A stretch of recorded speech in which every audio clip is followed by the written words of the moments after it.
大家好，我係 Joseph Chan。咁我喺呢個影片 channel 裏邊咧，繼續會介紹有關放鬆啊，或者冥想啊，又或者係一啲心理諮詢啊，一啲有關嘅資訊俾大家嘅。咁我相信呢，而家對於好多嘅中學生，尤其是係高中3年班嘅一啲 DSE 嘅考生，佢哋而家係進喺度備戰嘅狀態嘅時候，都感受到佢哋嗰種嘅無助啊、壓力啊，總係覺得温書總係温唔夠啊，嗰啲種嘅情況。咁我之前喺嗰個帶大家去進行一個放鬆啊冥想體驗嗰度，都同大家分享咗你哋要嘗試下俾大腦有一個休息嘅機會，俾佢有足夠休息嘅時間。因為咧真係嘅，如果係真係覺得你嘅頭腦真係陷入一個比較疲累嘅狀態之下呢，你再温書呢，你都係記唔入腦嘅。講真，其實係如果仲有唔夠幾日嘅時間呢，呢段時間對於你嘅學科整個水平嘅大躍進嘅提升呢，我諗都真係有啲難度㗎啦，真係係啦。不如就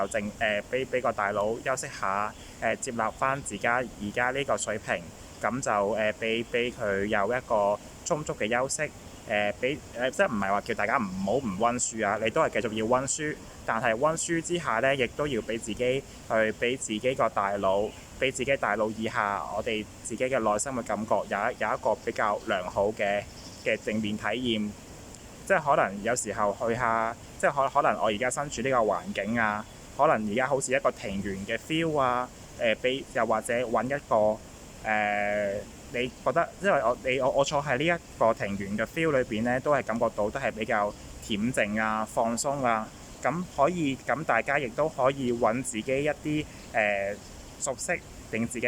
舒服嘅環境嚟靜落嚟。記住係可以靜落嚟嘅。同埋呢，你亦都可以如果比較容易靜落嚟嘅地方，可能係一啲海邊啊、沙灘啊，又或者係一啲田園綠野嘅草地啊，露營嘅地方，又或者係爬山爬上去一啲山頂，